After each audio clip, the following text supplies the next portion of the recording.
Estimados estudiantes, reciban un cordial saludo de parte de la Universidad Técnica del Norte, modalidad en línea. Como ya saben, yo soy Carla Gómez, soy la docente del módulo de Sociología. En esta ocasión vamos a hablar acerca de la unidad 3, que tiene que ver con la estratificación social y los cambios y las desigualdades. Como indicaciones generales, les quiero pedir por favor que tengan sus micrófonos silenciados para que sí me puedan escuchar mejor. De igual manera, si tienen alguna pregunta, inquietud o duda, realícenla en el foro de dudas e inquietudes y con gusto les voy a responder ahí. En nuestra agenda para el día de hoy tenemos dos temas. El primero son los grupos sociales y la estratificación, y el segundo, la desigualdad y la estratificación social. Entonces, vamos a dar inicio con el primer tema, que tiene que ver con la estratificación social. Bueno, más que nada, la estratificación es la división que se realiza en las clases sociales debido a que existen diferentes características que tiene cada uno, ¿no?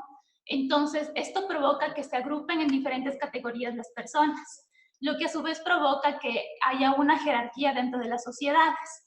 Y cuando esta jerarquía tiene demasiadas diferencias, es cuando se produce una desigualdad social. Estas desigualdades están relacionadas con tres aspectos: el poder, el reconocimiento social y la posesión de propiedades. Existen 5 principios básicos de la estratificación social. El primero es que es una característica intrínseca de la sociedad. Esto quiere decir que viene por defecto dentro de la sociedad, que ya viene incluido en todas las sociedades. El segundo principio es que persiste a través de las generaciones. Ya viene desde épocas antiguas la estratificación y va a seguir continuando de esa manera. El siguiente aspecto es que es universal, pero variable. Está en todas partes, en todas las sociedades, sin embargo, varía dependiendo del tipo de sociedad, de las características de esa sociedad y del tamaño que tenga esa sociedad, ¿no? También otro principio es que no solamente se refiere a las desigualdades sociales, sino que también tiene mucho que ver con las creencias y las culturas de cada uno de los individuos. Y finalmente tenemos que generar identidades compartidas, debido a que, como les comentaba, son grupos que tienen las mismas características, las mismas creencias e ideologías, entonces comparten una misma identidad. Okay. Aquí podemos observar que existen diferentes jerarquías que se dan en proporción a las desigualdades. Tenemos las sociales y económicas, las de género y sexualidad, las étnicas y de raza, y por causa de la edad. Dentro de las sociales y económicas tenemos que tiene mucho que ver con la adquisición de la economía de cada uno de los individuos, ¿no? De las propiedades que tengan, de los bienes, de los ingresos. Dentro de las de género y sexualidad tiene mucho que ver con las brechas que existen de género, la diferencia que hay entre hombres y mujeres. En las étnicas y de raza tiene que ver con la cultura, con las creencias de las personas y obviamente con la etnia y la raza de los mismos. Y finalmente tenemos por causa de la edad, ¿no? La siguiente diapositiva, aquí podemos observar, existen diferentes procesos que son clave en los sistemas de estratificación, que hacen que los estratos sociales se marquen mucho más. Aquí tenemos 5 aspectos diferentes. En primer lugar está la explotación. La explotación se refiere a la explotación que se da en sí por parte de los empleadores hacia los trabajadores. También tenemos la exclusión social y la marginación. Aquí pueden haber exclusión, puede ser a personas con discapacidad, puede ser exclusión por raza, por creencias, por sexualidad, por religión, entre otras.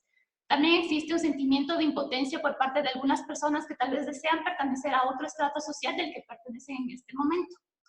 Tenemos también el imperialismo cultural, que es la imposición de ideologías que nos dan los medios de comunicación para que actuemos o nos veamos de cierta forma. Y finalmente tenemos la violencia, que como sabemos la violencia genera mucho más violencia y esto provoca que existan más desigualdades en la sociedad y mayores inconformidades. Aquí tenemos los sistemas de estratificación social, cómo se dividen, pero para esto primero me gustaría explicarles un poquito acerca de la movilidad social.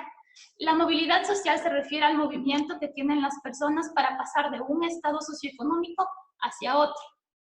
Entonces, teniendo esto en claro, podemos decir que existen 2 tipos de sistemas de estratificación social. Los abiertos, que como les mencionaba, se pueden mover las personas de un estado socioeconómico hacia otro, y los cerrados, en los que las personas no se pueden mover, se mantienen en esas condiciones de por vida. Algunos sistemas de estratificación son la esclavitud, la casta, los estamentos y las clases. Vamos a ver un poquito acerca de la esclavitud, que es nuestro primer sistema de estratificación cerrado. Como les comentaba, aquí es completamente imposible el cambiar la forma de vida, ¿no?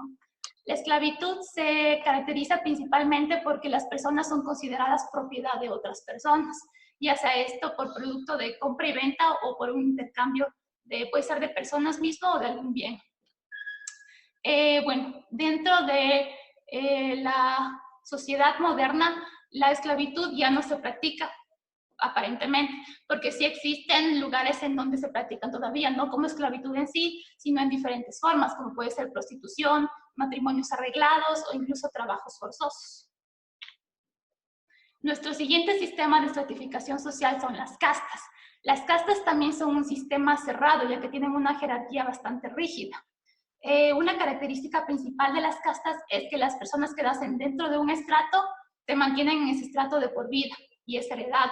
Si los papás tenían ese estrato, los hijos también, y los hijos de sus hijos de sus hijos. Así va a ser por siempre.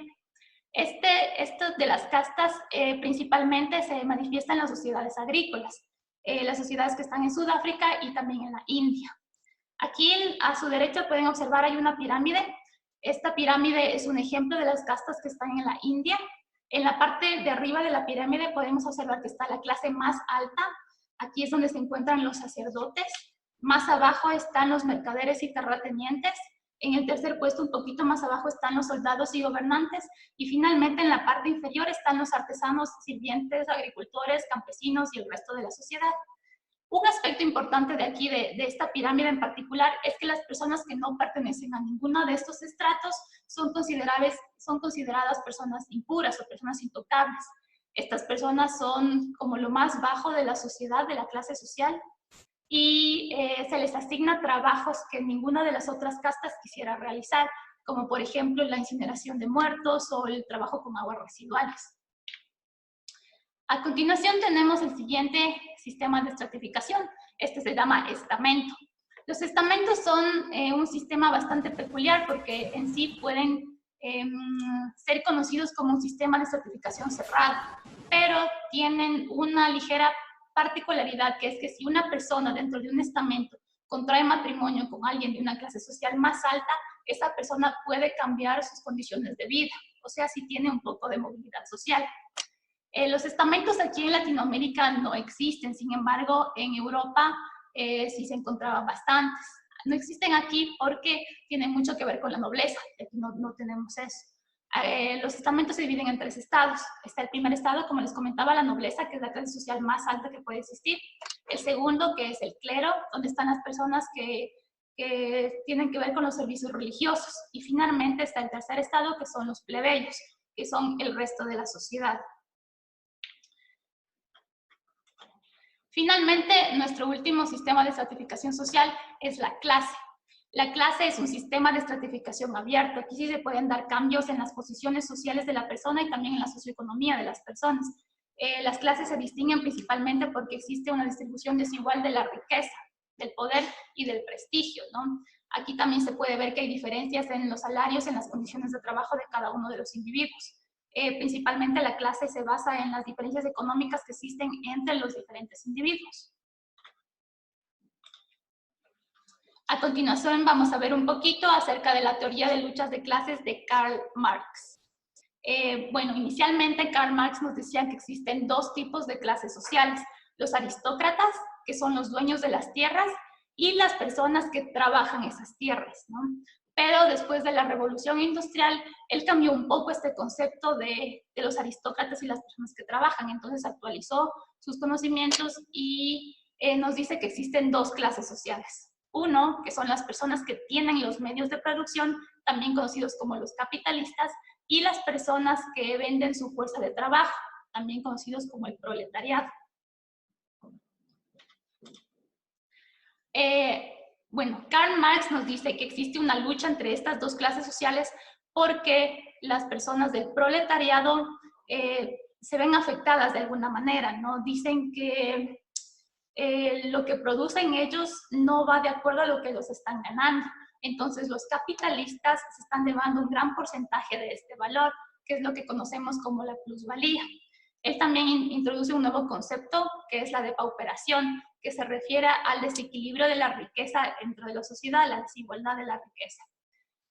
También nos dice que aquí la clase obrera, el proletariado, se da cuenta o toma conciencia de su clase, mejor dicho, ¿no? Se da cuenta de que las personas del proletariado tienen las condiciones de vida mucho más difíciles que los capitalistas. Y de igual manera los salarios no son los mismos, entonces existen diferentes desigualdades, lo que conlleva que busquen alguna forma de escapar.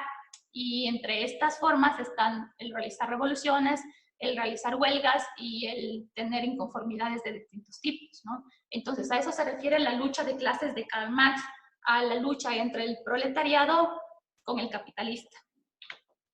Ahora vamos a ver un poco del modelo de Max Weber, que es un poco diferente del de Karl Marx. Max Weber nos dice prácticamente que las desigualdades no son la única causa de la división social, ¿no? Que también tiene que estar relacionada con el estatus y con el prestigio social y el poder que tienen los diferentes individuos dentro de la sociedad. Él nos dice que existen 3 dimensiones para la estratificación social. La primera, la económica, la social y la política. Dentro de la económica tenemos que está definida por la capacidad adquisitiva de las personas, por la economía que tienen, por los ingresos, por los bienes que tienen, todo lo que tiene que ver con el aspecto económico. En segundo lugar tenemos el aspecto social, que tiene que ver con la jerarquía, con la sociedad, con el prestigio, entre otros. Y finalmente tenemos el aspecto político, que tiene que ver netamente con los diferentes partidos políticos a los que las personas ingresan o están de acuerdo. Bueno, ahora pasamos a nuestro segundo tema, que es la desigualdad y la estratificación social. Vamos a hablar un poco acerca de los factores de pobreza mundial. Existen diversos factores de pobreza mundial, ¿no? Aquí solamente les estamos poniendo 10 que son como que los más importantes, los más significativos. En primer lugar tenemos la tecnología. En los países pobres, mejor dicho, la falta de tecnología o la falta de innovación en la tecnología, la falta de implementación también. Como segundo factor tenemos el aumento de la población. Aquí hacemos referencia a la falta de información o de conciencia de las personas acerca de diferentes métodos anticonceptivos para reducir el índice de natalidad. Tenemos también el factor de corrupción, que se refiere a la desigualdad en cuanto a las riquezas, a la mala distribución de las riquezas dentro del país. Tenemos los patrones culturales que están netamente ligados a que los países pobres o de tercer mundo son bastante nacionalistas. Entonces, nos es bastante complicado generar un cambio, crear un cambio. Tenemos también el modelo comercial multinacional, que se refiere a que en los países de tercer mundo la mano de obra es mucho más barata que en los países del primer mundo. Tenemos la estratificación social, que se ve mucho más marcada en los países de tercer mundo, los países pobres.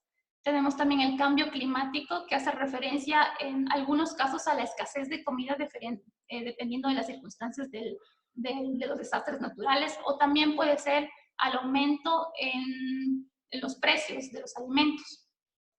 Tenemos la desigualdad de género, que nos habla netamente de las brechas de género, de las desigualdades del machismo, de las diferencias que existen entre hombres y mujeres. Tenemos las relaciones globales con el poder, que nos habla de que los países pobres, los países de tercer mundo, estamos prácticamente bajo las órdenes de los países de primer mundo, que son quienes toman el mando y quienes controlan lo que nosotros hacemos.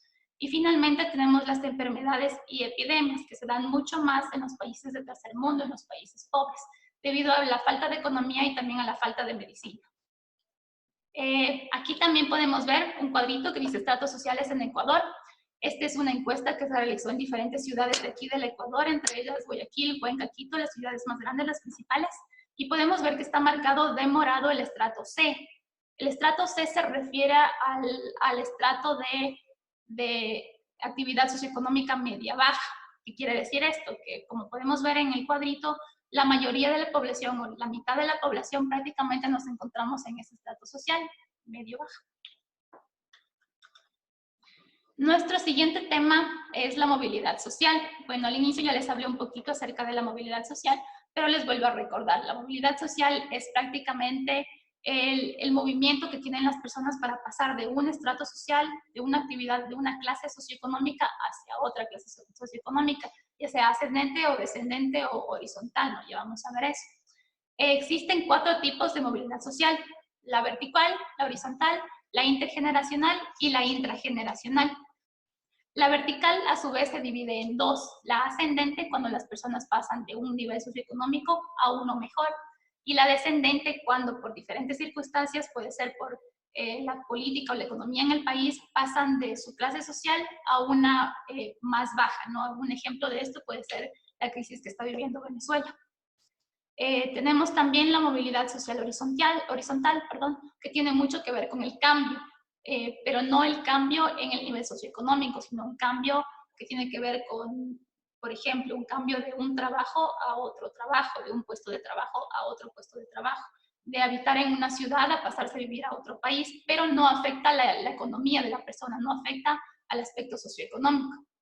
Tenemos la intergeneracional, que se refiere a la diferencia entre las diferentes generaciones, que pueden ser educativo, pueden ser económicas, pueden ser laborales. Y también tenemos la intrageneracional, que es el cambio de posición social, pero dentro de una misma generación. Y con esto hemos terminado los 2 temas que teníamos para el día de hoy. Les quiero recordar que tenemos la cafetería virtual, donde tenemos el área de interacción, es nuestro área social. También tenemos la cartelera en línea, donde se comunican toda la comunicación oficial del módulo. Y finalmente nuestra sección de dudas e inquietudes, que es el trabajo colaborativo que hacemos. Eso ha sido todo. Muchísimas gracias y que tengan una linda tarde.